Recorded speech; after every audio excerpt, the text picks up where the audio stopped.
खबरों पर नजर डालते हैं। देखिए, सबसे पहले तो आज के कुछ बड़े इवेंट। पश्चिम बंगाल विधानसभा चुनाव के दूसरे चरण के मतदान आज बुधवार को होने जा रहे हैं। बीजेपी और टीएमसी दोनों राजनीतिक पार्टियों के लिए परीक्षा की घड़ी होगी। आज बंगाल में दूसरे चरण में टोटल 142 सीटों पर वोटिंग होगी। ममता बनर्जी की सीट पर स्पेशल सीआरपीएफ का फ्लैग मार्च किया गया, सुरक्षा व्यवस्थाएं भी तेज की गई। और प्रधानमंत्री ने बंगाल चुनाव प्रचार के अंतिम दिन कहा कि अब शपथ ग्रहण में ही लौटूंगा, बंगाल में बदलाव तय है। चलिए, खबर है छत्तीसगढ़ बोर्ड के 10वीं और 12वीं के रिजल्ट भी आज जारी कर दिए जाएंगे। दोपहर 2:30 बजे परीक्षा परिणाम आएंगे, तो स्टूडेंट छत्तीसगढ़ बोर्ड के ऑफिशियल पोर्टल या डिजी लॉकर के माध्यम से भी अपने परिणाम चेक कर सकते हैं। और मिजोरम बोर्ड के 12वीं के रिजल्ट भी आज 29 अप्रैल को आ जाएंगे इस ऑनलाइन पोर्टल पर। चलिए, खबर है उत्तर प्रदेश को मिलेगा देश का सबसे लंबा एक्सप्रेस वे। आज 29 अप्रैल को पीएम मोदी इसका उद्घाटन करेंगे फाइनली। ये यूपी के 12 जिलों को जोड़ेगा गंगा एक्सप्रेस वे। इसकी लंबाई तकरीबन 594 किलोमीटर 37,000 करोड़ की लागत से यह बना है। आज 29 अप्रैल को देश के इस ऐतिहासिक गंगा एक्सप्रेसवे का उद्घाटन होने जा रहा है। ये यूपी के 12 शहरों को जोड़ेगा। 19 साल बाद हकीकत बनने जा रहा। 2007 में ये प्रस्तावित हुआ था, जो अब जाकर कंप्लीट होने जा रहा है। बताया जा रहा कि ये गंगा एक्सप्रेसवे उत्तर प्रदेश की इकोनॉमी के लिए गेम चेंजर बनेगा। यूपी मेरठ से लेकर प्रयागराज तक नए कारखाने लगेंगे। उत्तर प्रदेश को $1 ट्रिलियन इकोनॉमी बनने में ये काफी मदद करेगा। इससे न सिर्फ काम धंधे, उद्योग, व्यापार बढ़ेगा, बल्कि इनडायरेक्टली रोजगार भी मिलेगा। और इस एक्सप्रेसवे के बाद आप अमरोहा, हसनपुर से सिर्फ 1 घंटे में मेरठ पहुंच पाएंगे। जो 2 घंटे का सफर था वो अब 1 घंटे में ही पूरा होगा।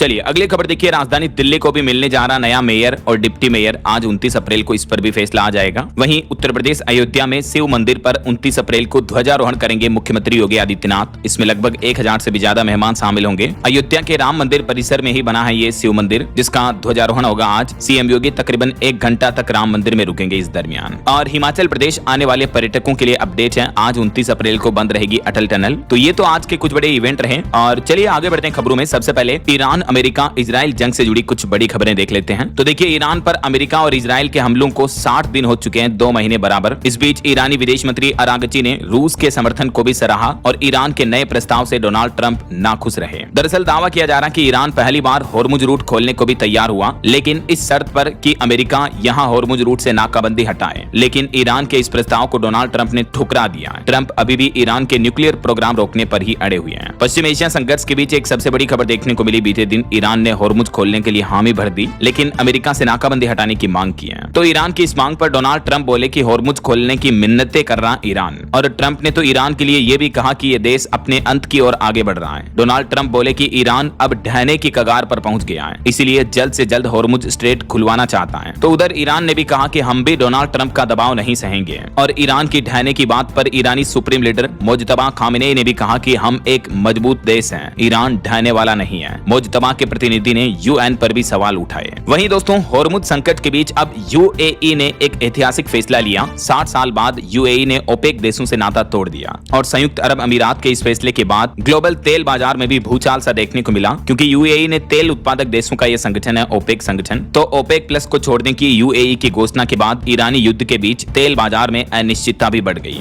और इसे डोनाल्ड ट्रंप की एक बड़ी कूटनीतिक जीत भी बताया जा रहा है। होर्मुज नाकाबंदी के बीच यूएई ने ओपेक और ओपेक प्लस दोनों से अलग होने का यह बड़ा ऐलान किया। तो इस वजह से खबर आ रही कि पेट्रोल डीजल के दाम और बढ़ सकते हैं। और एक बड़ी खबर देखिए, ईरान पर मंडराया एक और बड़ा खतरा। युद्ध के बाद से दवाओं की भारी किल्लत देखने को मिल रही ईरान में। अब तक 25 फार्मास्यूटिकल सुविधा केंद्र भी नेस्तनाबूद हो गए, नष्ट हो गए, क्योंकि उधर अमेरिका और इजराइल की तरफ से ईरान के कई कैंसर, हृदय रोग, एनीस्थीसिया, मल्टीपल स्क्लेरोसिस की दवाइयां बनाने वाले फार्मास्यूटिकल केंद्रों पर भी हमला किया गया। इस वजह से ईरान में अभी दवाइयों की भी भारी किल्लत देखने को मिल रही है। और वहीं देखिए दोस्तों, इस बीच भारत सरकार ने भी एक बड़ा ऐलान किया। कहा कि चुनाव के बाद भी पेट्रोल डीजल की कीमतें नहीं